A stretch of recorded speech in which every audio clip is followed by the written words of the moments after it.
કેલ્ક્યુલેટરની શોધનો રસપ્રદ ઇતિહાસ. આજે આપણે પાસે ગણતરી કરવા માટે શક્તિશાળી કોમ્પ્યુટર અને કેલ્ક્યુલેટર છે. આ ઇલેક્ટ્રોનિક સાધન વીજળી વડે ચાલે છે. પરંતુ વીજળીના ઉપયોગની શોધ નહોતી થઈ ત્યારે પણ કેટલાક વિજ્ઞાનીઓએ ગણતરીઓ કરવા માટે સાધનો બનાવેલા અને યાંત્રિક કેલ્ક્યુલેટરનો પાયો નાખેલો. વીજળી વિના ચાલતા આ સાધનોની વાત પણ રસપ્રદ છે.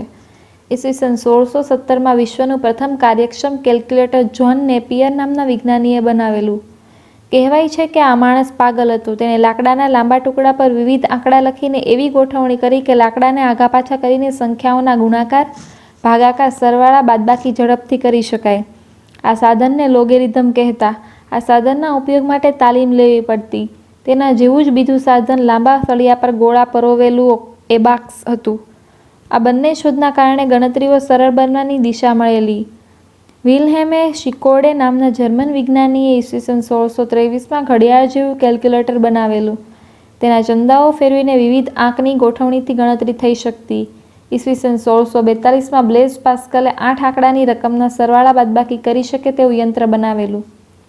તેમાં વિવિધ ચક્રો હતા. એક ચક્ર ફેરવવાથી તેના પ્રમાણમાં બીજા ચક્રો ફરે અને તેની ઉપર લખેલા આંકડા તે મુજબ ગોઠવાઈને જવાબ મળે. વિલ્હેમ લીબનીઝે 10 ભૂંગળીવાળું કેલ્ક્યુલેટર બનાવેલું. તેને સ્ટેપ રેકનર કહેતા. એક આડા નળાકાર પર આંકડા લખેલી ભૂંગળીઓ વારાફરતી ખસી શકે તે રીતે ગોઠવેલી. દશાંશ પદ્ધતિની શરૂઆત આ યંત્રથી થયેલી. આ બધા મશીનોમાં વીજળીનો ઉપયોગ નહોતો. હાથ વડે સંચાલન થતું.